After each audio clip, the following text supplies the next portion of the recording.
both ends met at this arm and shattered and broke glass. I've been whipped in the chest and the back, and both of my arms are bleeding with glass in them.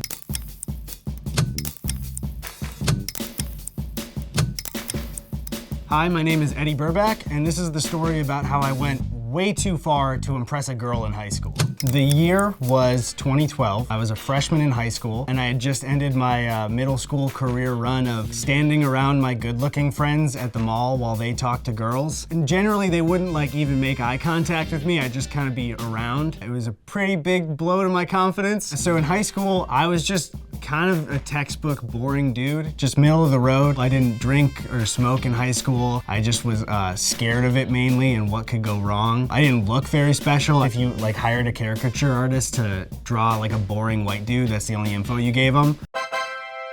I look like that now with a mustache, so it still hurts to say. The YouTube videos I made when I was younger, comedy sketches that I was sure were genius, they're not good at all. At the time, I was proud of them. Some of them are still on my channel, don't go look at them. I also just didn't like doing things much. I would be thinking like, why don't I have a girlfriend? But it would be because I would just cancel dates to play Halo 3 with my friends. Like, I'd be excited to see the girl, but then I get a text from my friend like, hey, do you wanna get on? Absolutely, instantly. Is that a bad person thing to do? Yes. Did I do it?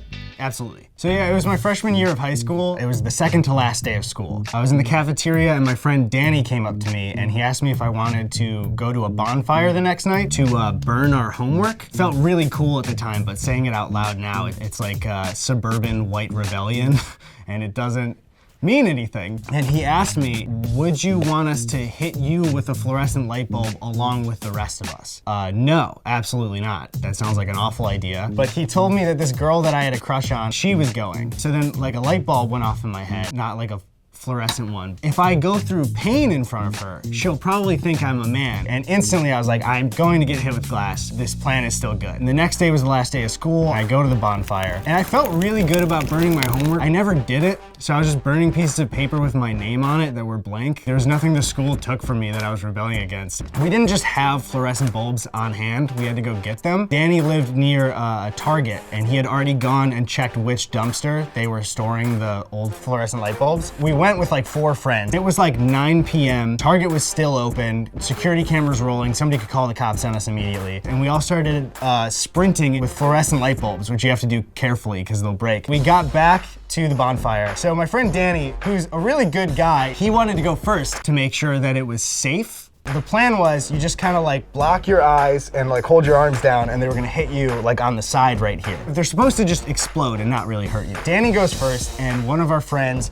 like goes to hit him with it and forgets to let go. A glass shard got like shoved into their thumb and they started bleeding a lot. So everybody is like tending to that and cleaning it up. I am next. This guy just got seriously hurt, but I allowed it to happen to him. So if I say no and you have the rest of high school to go, that's not an option. That'll follow you for the whole time. So I knew I had to get hit. I was next, and Danny wanted to do it himself because he knew that he would be able to let go and not hurt himself. He didn't want anyone else to get hurt other than me. He stretches back and hits me so hard and so perfectly. When he lets go, it broke in the center, right here, and both halves of it whipped along my chest and back so hard that both ends met at this arm and shattered and broke glass here. So I've been whipped in the chest and the back, and both of my arms are bleeding with glass in them, which didn't feel good. It just pain was all I could see at first. It hurt so much because of the whipping, not because of the glass shards. And then it was like 30 seconds of me just kind of pacing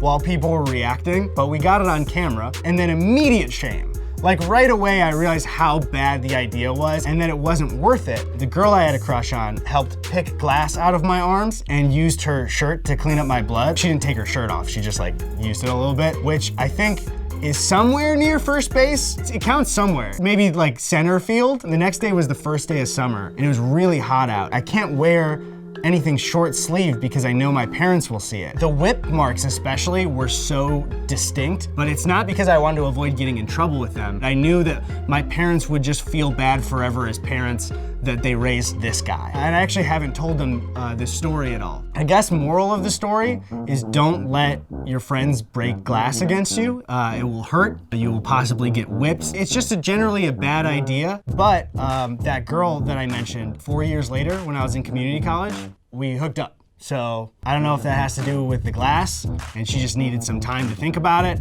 but I'm sure that it definitely had something to do with the glass. But don't do it. But maybe.